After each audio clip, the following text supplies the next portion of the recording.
নমস্কার বন্ধুরা, আমার চ্যানেলে আপনাদের সবাইকে স্বাগত। আজ আমি আপনাদের এমনই একটা শাক দেখাবো, যে শাকটা আপনারা বাজারে কিন্তু চটচট দেখতে পেয়ে থাকেন এবং আপনারা হয়তো খেয়েওছেন, কিন্তু অনেকে জানেন না যে এর মধ্যে কি আছে আর কেন এটাকে আমরা খাবো এবং কে কীভাবে খাবো। সেটা খাওয়াটা কিন্তু সেটা নিজেদের রুচির ওপর নির্ভর করছে।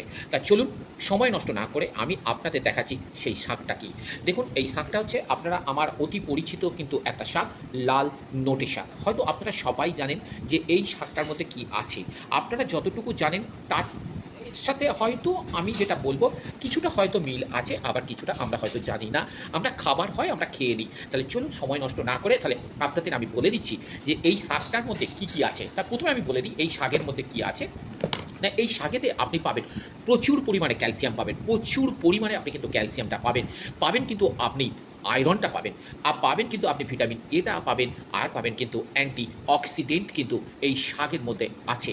তা এই শাকটা হচ্ছে কে কীভাবে খাবে সেটা তাদের উপর নির্ভর করছে। কেউ ভেজে খেতে পারেন, রসুন বা পেঁয়াজ দিয়ে সেটাকে ভেজে খেতে পারেন। কেউ আবার এটাকে উচ্ছে বা একটু চিংড়ি মাছ, একটু বেগুন, একটু আলু দিয়ে তরকারি করে খেতে পারেন।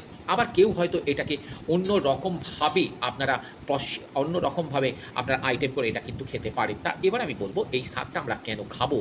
তা এই শাকটা আমরা খাবো তার কারণটা হচ্ছে যাদের শরীরে রক্ত নেই, অর্থাৎ যেটাকে আমরা বলতে পারি রক্ত শূন্যতা, সেই রক্ত শূন্যতা দূর করার জন্য আমরা কিন্তু অবশ্যই এই লাল শাকটা খেয়ে থাকবো।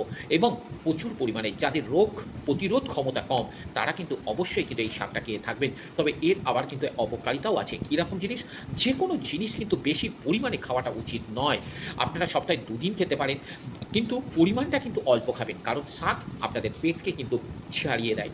অর্থাৎ তাই আমি বলছি বেশি খাবেন না, অল্প খাবেন। অবশ্যই যদি আপনাদের আমার এই শাক সম্পর্কে যে যতটুকু আমি ভিডিওটা করলাম যদি আপনাদের ভালো লেগে থাকে তাহলে অবশ্যই আমাকে একটা লাইক, শেয়ার, কমেন্ট করতে ভুলবেন না। আপনাদের কমেন্ট আমাকে পরবর্তী ভিডিও বানাতে অনেকখানি উৎসাহিত করবে। তাহলে চলুন আজ এই পর্যন্ত। পরে কোন শাক নিয়ে আসি সেটা জানার জন্য অবশ্যই চ্যানেলটাকে আপনারা সাবস্ক্রাইব করে রাখুন। অবশ্যই আমি যখন ভিডিওটা আপলোড করব আপনারা নোটিফিকেশান পেয়ে যাবেন, অবশ্যই কিন্তু আপনারা দেখে নিতে পারবেন। তাহলে চলুন আজ এই পর্যন্ত।